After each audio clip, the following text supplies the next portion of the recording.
Hi friends, కొంచెం like చేయండి, subscribe చేయండి. స్టోరీస్ ఎంత కొత్తగా ఇచ్చినా ఎందుకో సబ్స్క్రైబర్స్ రావట్లేదు.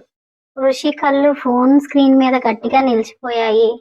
ఆ ప్రాజెక్ట్ పేరు చూసిన క్షణం గుండె ఒక్కసారి బలంగా కొట్టుకుంది. హాసిని ప్రాజెక్ట్. అతను మెల్లగా చదివాడు. ఆ పేరు వినగానే లోపల ఏదో కదలిక. ఇది అదే ప్రాజెక్ట్ తాను ఒకప్పుడు తిరస్కరించినది. ఆమెను అవమానపరిచిన రోజు గుర్తొచ్చింది. రుచి ఋషి ముఖం కఠినంగా మారింది. ఇది ఇప్పుడు మార్కెట్లో ఉందా? అతను తన అసిస్టెంట్ని అడిగాడు. సార్, ఇది ఇప్పుడు చాలా పెద్ద అవకాశంగా మారింది, కానీ ఎవరు సరిగ్గా హ్యాండిల్ చేయలేకపోయారు. ఒక క్షణం ఋషి నిశ్శబ్దంగా ఉన్నాడు. తర్వాత కుర్చీ నుంచి లేచి నిలబడ్డాడు. కళ్ళల్లో మళ్ళీ అహంకారం మెరిసింది. నేను తీసుకుంటాను ఈ ప్రాజెక్ట్. రుద్ర గ్రూప్స్ దీన్ని నెంబర్ 1 చేస్తుంది. అతను చెప్పిన తీరు మారిపోయింది. ఇది కేవలం బిజినెస్ కాదు, ఇది ఒక ఛాలెంజ్. కానీ లోపల ఇంకో నిజం ఉంది. అతను ఒప్పుకోలేదు. అది హాస్నీతో మొదలైన యుద్ధం. ఇండియాలో హాస్ని తన కొత్త జీవితాన్ని మొదలుపెట్టింది. చిన్న ఆఫీస్ కానీ పెద్ద కలలు. ఆమెకు తెలీదు దూరంలో ఋషి మళ్ళీ అదే దారిలోకి అడుగు పెడుతున్నాడని. ఈసారి నేను ఓడిపోను, ఋషి తనలో తాను అన్నాడు. నీకు చూపిస్తాను హాసిని.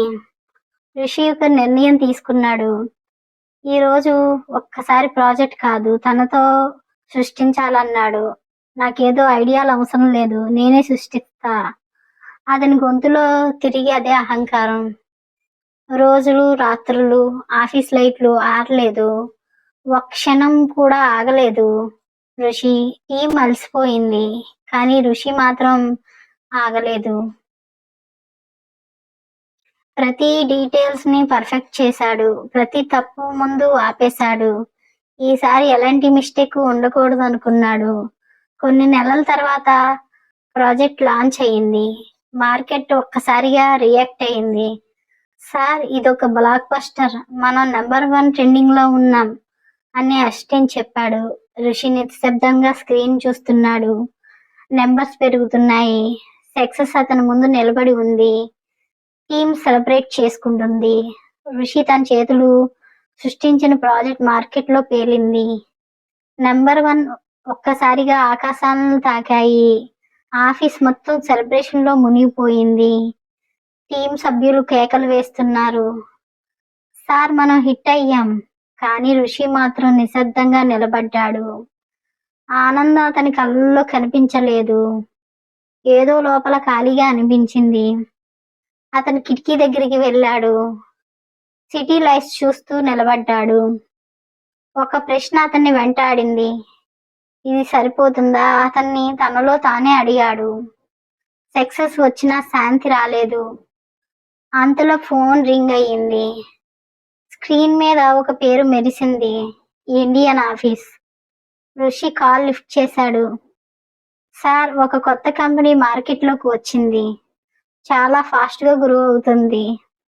తాను వదిలేసిన అమ్మాయి ఇప్పుడు తన ముందే పోటీగా నిలబడి ఉంది. సార్, వాళ్ళ ప్రాజెక్టు మీ ప్రాజెక్ట్ కి డైరెక్ట్ కాంపిటీషన్. ఋషి కళ్ళు మళ్ళీ అగ్నిగా మెరిసింది. ఈసారి అది బిజినెస్ కాదు, అది నిజమైన యుద్ధం. మీటింగ్ ఏర్పాటు చేయండి, ఇండియాకు వస్తున్నాను. అతని మాటలు కత్తిలా కట్ చేశాయి. ఇది ఋషి తిరిగి వచ్చే సమయం. అతను సిద్ధంగా ఉన్నాడు. ఋషి ఇండియాలో ల్యాండ్ అయ్యాడు. ఎయిర్పోర్ట్ గేట్ దగ్గర అతని కళ్ళు మళ్ళీ అదే కర్తవ్యంలో కనిపించింది. ఇంటికి చేరుకున్నాడు. పెద్ద హాల్లో అందరూ ఎదురు చూస్తున్నారు. తల్లి, తండ్రి, వాల్మీకి. ఋషి వచ్చాడు. అమ్మ కళ్ళల్లో ఆనందం. అతని దగ్గరికి వచ్చి చూసింది. ఎంత సన్నబడ్డావు అంది ప్రేమగా. ఋషి చిన్నగా నవ్వాడు.